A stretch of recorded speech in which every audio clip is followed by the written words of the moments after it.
Hi there. Today I'm going to be talking about 6 home selling tips, mistakes you want to avoid when you are selling your house. Selling your house can be a stressful time, so these tips are going to keep you on the straight and narrow.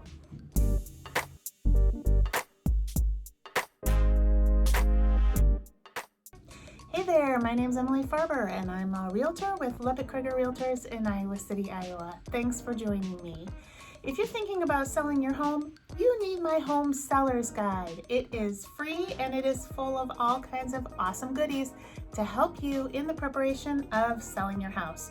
You can download it. I'll leave the link for it in the description box down below. Sometimes when you're on your phone, it can be a little hard to find that description box. All you need to do is tap on the title of this video, which is right underneath the video, and that description box will open right up. You'll see the link to the download right there. These home selling tips will guide you in the right direction when you are selling your home. Number 1, prepare your house properly. This is a big one. You need to create an environment where you are impressing the buyers from the time they pull up in the street, walk through your yard, up to the front door, and into the house. You want to create a seamless, impressive scene for the buyer the entire time. When they pull up to your house, is your yard manicured? Are the trees and bushes trimmed up? Is the grass cut cleanly? If it's snowy, are the walks shoveled and salted? When you get a little closer up to the entryway, is the entryway clean and swept? Is there a nice, fresh-looking welcome mat outside the door? Are the address numbers crisp looking and easy to read? A great option is to replace them with something a little more on trend in case they happen to be looking a little 1955. Do you have a working light bulb in your front light? Is the door freshly painted or does it look sad and dirty and crusty? Once you pass from the front door into the house, how does it smell? Buyers will be experiencing your house with almost all of their senses, and smell is a big one. Smells turn off buyers. They don't want to smell your pets. They don't want to smell your cigarette smoking. They don't want to smell your cooking. They don't want to smell your dirty socks. So the very best option is to have your home smelling like nothing other than fresh air. If you have to have some sort of scent in your house, choose something clean and simple, preferably an essential oil that's natural and not something artificial. Artificial smells can set off headaches in a lot of folks. Is your house clean? Clean. I mean really clean, okay? And is it decluttered? You're gonna have to pack anyway, so you might as well start now. When they open those closets and cupboards, you don't want things busting out on them. Get everything as pared down to the most minimal amount that you can live with possible. Remove your personal items like photographs, children's artwork, knickknacks from your travels. The buyers want to envision themselves living in the house. They don't want to envision you living in the house.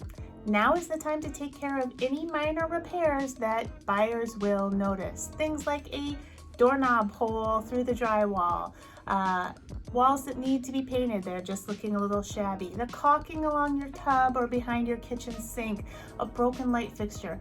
Take care of all of those things now so that they do not become objections or rolling dollar signs for the buyer down the road. You only have one chance to make a first impression, so make sure you're making the best impression possible. And by the way, always keep your home show ready. The one moment you leave for work and you don't have your house picked up is the day that someone is going to call and want to come look at your house, and you will have the knowledge that they are going to be walking past your dirty underwear on the floor. Number 2, price your home appropriately. Overpricing your house is a huge no-no and a big turnoff to buyers. First off, when you overprice your home, you may be missing your most likely target buyer. That buyer has a search set up, and if your home is priced over what it's actually worth, that buyer may never actually even be exposed to your house.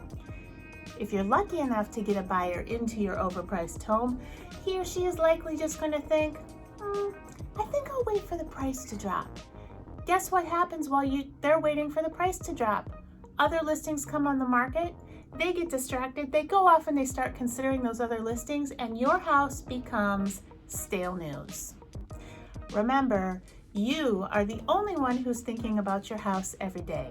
Buyers are not really thinking about your house if it is overpriced.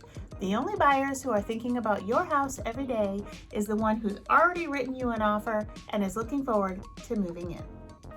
Number 3, availability. This one might seem a little obvious, yet I still encounter this when I am working as a buyer's agent. Make your house available whenever it is humanly possible. When a buyer tries to schedule a showing and they get a big fat rejected stamp, that's a turnoff. And remember, we are trying to create the best possible first impression. I know it can be really hard to make that home available at all times, especially when you have young children, pets, possibly caring for an elderly parent, but it is so important to make your house available for buyers because buyers have a very short attention span. And some buyers are only able to look during a very limited time frame. They may be in town, they might live someplace else, and the only houses they're going to see before they need to make their decision are the ones that are actually available. And while we're on the topic of showings, please don't be there while the buyers come for the showing. If you have to sit out in your car and park it out down the street, that is preferable to you being in the house. You being in the house when buyers are viewing your property is very, very uncomfortable for them. Remember, they are trying to envision themselves be living in and owning your house, and that can't happen when you're sitting there in the lazy boy recliner listening to them and watching them. Number 4, be willing to negotiate. I all know we would love full price and over offers every single time, but that's not necessarily realistic. Your home is only worth what a buyer is willing to pay for it. The market will speak to you, and you need to be willing to listen to it. Oftentimes, the first offer that you receive will be the best offer. The reason for that is that buyers will look at everything that's available, and if nothing suits their needs, they're going to basically tread water and wait for a new listing to come along. So if you have a buyer that's been treading water and waiting for just the right house to come along, when yours pops up and it checks all of their boxes, they are going to pounce on it, and they're going to write you an offer that is very attractive. Number 5, you have to be realistic about repairs. Just because you've been living in your house just fine and you haven't died yet, doesn't mean that that's the same attitude that the buyer is going to have. When you look at it from the buyer's point of view, they are taking on a huge amount of unknown risk and they're paying an enormous price for it. They want to know that you are willing to negotiate reasonable repairs. Being unwilling to negotiate reasonable repairs puts you at a big risk. That buyer could back out of the deal and you could be back at square one with nothing more than a bunch of lost market time in your hand. Number 6, you need to hire yourself a skilled realtor. That realtor is going to be selling the image, the dream that your house represents, not just the 4 walls and a roof. Your realtor is going to market your house to the largest possible pool of buyers. High quality, professional photographs are going to be your home's first impression, basically the first showing of your house to the buyers. If you are speaking with an agent who tends to use cell phone photos or do-it-yourself style DSLR photos, you need to walk that agent to the door. Those won't cut it. In addition to those gorgeous real estate photos, the sign in the yard, and the access to the MLS, you are going to want a carefully crafted marketing campaign designed to appeal to the emotional aspects of buyers in their home buying journey. You're also going to want to know that your agent has a handle on social media because so much of what happens in real estate plays out on social media. In addition to being a master marketer, you're going to want a realtor who is a skilled negotiator. A skilled negotiator is somebody who knows when to be aggressive and somebody who knows when to be gentle. Your agent's going to help you negotiate all aspects of the transaction and keep everything on track. Additionally, one of the hidden skills of a realtor is acting as that neutral third party, because in a transaction we have two highly emotional parties, the buyers and the sellers, and sometimes those buyers and sellers are operating from a place of emotion rather than logic. Your realtor will help bring the temperature down in order to keep everybody moving forward.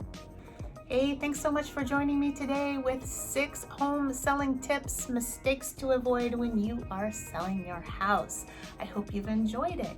Hey, have you subscribed to my channel? Because if you haven't, I would love it if you would. I put out videos every single Friday all about real estate in the greater Iowa City area. It's always my goal to create better educated buyers and sellers who are able to make sound decisions in the world of real estate. It's been fun, and I'll catch you next time.